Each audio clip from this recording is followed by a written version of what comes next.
और अब बात करते हैं सबसे बड़े रेस्क्यू ऑपरेशन की। उत्तरकाशी में पिछले 16 दिनों से जारी रेस्क्यू ऑपरेशन पर प्रधानमंत्री नरेंद्र मोदी ने पल पल अपनी नजर बना रखी है। आज प्रधानमंत्री के प्रमुख सचिव पीके मिश्रा टनल साइट पर जाकर वहां हो रहे रेस्क्यू ऑपरेशन का जायजा लेने वाले हैं और उत्तराखंड के आपदा सचिव और साथ ही NHIDCL के MD से आगे के प्लान पर चर्चा भी करेंगे। पिछले 16 दिनों से 41 मजदूर सुरंग में फंसे हुए हैं, जिन्हें सुरक्षित बाहर निकालने के लिए हर संभव कोशिश इस वक्त वहां पर की जा रही है। हालांकि ऐसा भी हुआ कि इससे पहले जो प्रयास किए गए वो बहुत ज्यादा कारगर साबित नहीं हुए, लेकिन उसके बाद भी कितनी ज्यादा आधुनिकता का भी ख्याल रखा जा सकता है, सारी मॉडर्न टेक्नोलॉजीज का भी इस्तेमाल किया जा रहा है, क्योंकि प्राथमिकता इस वक्त ये है कि जल्द से जल्द जो 41 मजदूर लगातार फंसे हुए हैं उन्हें यहां से बाहर निकाल लिया जाए, और न सिर्फ बाहर निकाल लिया जाए बल्कि सुरक्षित वो बाहर आ जाएं। इसको लेकर लगातार प्रयास किए जा रहे हैं, लेकिन सवाल अभी भी यही है कि आखिर इस रेस्क्यू ऑपरेशन में और कितना समय लगने वाला है। ये बड़ी खबर इस वक्त हम आपको बता रहे हैं उत्तरकाशी रेस्क्यू ऑपरेशन से जुड़ी हुई। पिछला 16 दिनों से, यानी कि आज 16वां दिन है जब 41 मजदूर इसी सुरंग में फंसे हुए हैं, और आज प्रधानमंत्री के प्रमुख सचिव पीके मिश्रा टनल साइट पर जाने वाले हैं। जो रेस्क्यू ऑपरेशन चल रहा है उसका जायजा लेंगे, और ऐसा इसीलिए है क्योंकि प्रधानमंत्री पल पल की जानकारी खुद वहां पर ले रहे हैं।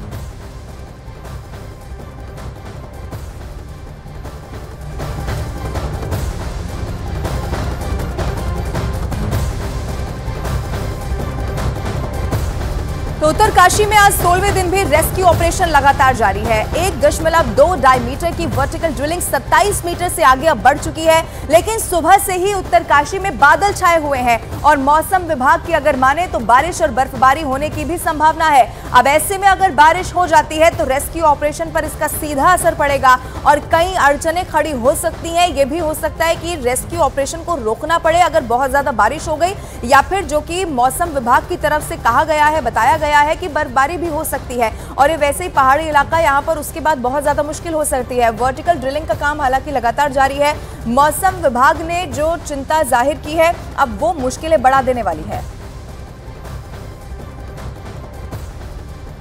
काम अपनी रफ्तार में चल रहा है, 24 घंटे काम हो रहा है, तो कह सकते हैं कि अगर ये ड्रिलिंग सफल हुई तो यहाँ ये जल्दी से जल्दी मजदूरों तक पहुंचेंगे, क्योंकि सबसे महत्वपूर्ण जो ये ऑगर मशीन जो टनल के अंदर जो ड्रिलिंग हो रही थी जिसमें रिकॉर्ड लगातार आ रही थी, तो उसके बाद जो सबसे महत्वपूर्ण वर्टिकल ड्रिलिंग है वो 1.2 डायमीटर की है। अगर ये सफल होती है तो जल्द ही 3 से 4 दिन का समय बताया गया है, मजदूरों तक पहुंच जाएगी ड्रिलिंग। उसके बाद जो NDRF के जवान होंगे वो उस टनल के होते हुए मजदूरों तक पहुंचेंगे और वहां से रेस्क्यू का प्लान है। तो अभी तक कोई रुकावट नहीं है, हालांकि मौसम बाधा बन सकता है। इसी तरह से अगर हम टनल के अंदर की बात करें, यह भी महत्वपूर्ण है। लगातार शुरू से हम देखते आ रहे थे कि इसको सबसे महत्वपूर्ण माना जा रहा था, और महत्वपूर्ण माना जा रहा था। हर PC जब होती थी तो 2 से 3 दिन का समय बताया जाता कि 2 से 3 दिन में ये काम पूरा कर दिया जाएगा, पर 16 दिन हो गए हैं, और जो ऑगर मशीन है उसके सामने रुकावट पे रुकावट आ रही है। पिछले अगर 48 घंटे की हम बात करें तो 48 घंटे से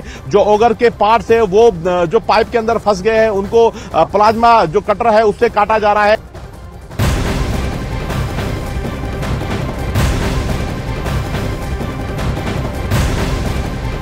और उत्तरकाशी रेस्क्यू से जुड़ी हुई एक और बहुत बड़ी खबर जो मिल रही है वो आपको बता दें। ऑगर मशीन को पूरी तरह से बाहर निकाल लिया गया है। अब आगे का काम दोपहर 12:30 बजे से शुरू कर दिया जाएगा।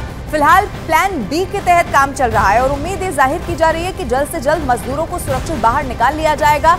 प्लान B के तहत काम आगे बढ़ाया जा रहा है। ऑगर मशीन को पूरी तरीके से बाहर निकाल लिया गया है। ये बहुत बड़ी खबर हम आपको बता रहे हैं। दोपहर 12:30 बजे का इंतजार है, क्योंकि उसके बाद ही जो प्लान B है उसके तहत आगे का काम यहाँ पर शुरू कर लिया जाएगा। अभी भी कोशिश यही है कि जल्द से जल्द जो 41 मजदूर फंसे हुए हैं उन्हें बाहर निकाल लिया जाए, और इसीलिए कई सारे प्लान बनाए गए, बहुत सारे ऐसे ऑप्शंस जिन पर काम किया गया कि अगर ये नहीं काम करेगा तो दूसरी तरह से निकाल लिया जाएगा, और यही बताया जा रहा है कि अब प्लान B के तहत आगे रेस्क्यू ऑपरेशन किया जाएगा। और न्यूज़ 18 की टीम ने बचाव कर्मी से बातचीत की है और अब ये समझने की कोशिश की है कि मैन्युअली काम आखिर कैसे किया जाएगा और कितना समय इसमें लग सकता है। सुनवाते हैं आप। अब जिम्मेदारी हॉरिजॉन्टल ड्रिलिंग की मुख्य तौर पर रैट माइनर्स पर है। रैट माइनिंग जो करेंगे उनमें से राकेश जी हमारे साथ है। राकेश जी, ये रैट माइनिंग क्यों कहा जाता है, इसको चूहा बोरिंग क्यों कहा जाता है, क्या करते हैं आप लोग इसमें? इसमें मतलब एक मिट्टी एक चूहे के बन के मतलब निकाले जाना पड़ती है। क्योंकि जो मिट्टी निकालते हैं वो तसले से मतलब कस्सी से ही उसको बाहर निकाला दिया जाता है, जिसमें तसले में भरा जाता है। हाँ। इसके बाद तसले को उठा के एक बेरिंग का ठेली होता है, गड्डी बोलते हैं जिसको, उस पर तसला रखने के बाद रस्सी से दोबारा खींचा जाएगा उसको, मिट्टी को। अच्छा, जैसे अभी जो हमें समझ आ रहा है कि भाई आप लोग पाइप से जाएंगे, जो पाइप लगे हुए अंदर 45 मीटर तक के जो पाइप लगे हुए, पाइप से जाएंगे आप लोग, अपने औजार लेकर जाएंगे, तो कैसे मतलब पहले एक सर्कल करेंगे, कैसे आप लोग का काम कैसे होगा अंदर हमारा घुसे, फिर क्या करेंगे? इसके बाद हमारा ये काम होगा कि जो भी मतलब पाइप के अंदर बैठने के हाँ। जो मतलब कोई क्षति ना आए किसी बंदे को, तो उसके मतलब जो भी 150-200 अगर खुदाई होती है जो आगे, हाँ। उसके बाद उसमें पुश किया जाएगा। हाँ। जैसे जो पीछे जो मशीन रखा है, हाँ। मशीन के द्वारा उसको पाइप को धक्का दिया जाएगा, हाँ। उससे पुश होगा, उसी के मतलब जितना भी मतलब खुदता है, हाँ। जितना आगे जगह बनता है उतना ही पुश होता हल्का जाएगा। पुश होता हाँ जाएगा। जी। लेकिन आप लोग कैसे काम करेंगे? हथौड़ी छेने से करेंगे, कटर से करेंगे? आप लोग कैसे काम करेंगे? हम लोग गैती फावड़ा से ही काम करेंगे। अच्छा, उसे सही करेंगे। हाँ, इसके बाद अगर कोई पत्थर बड़ा आता है उसके मुंह पे, हाँ। तो हमारे पास ये फिल्टी रखा हुआ है, हाँ। फिल्टी से तोड़ दिया जाएगा।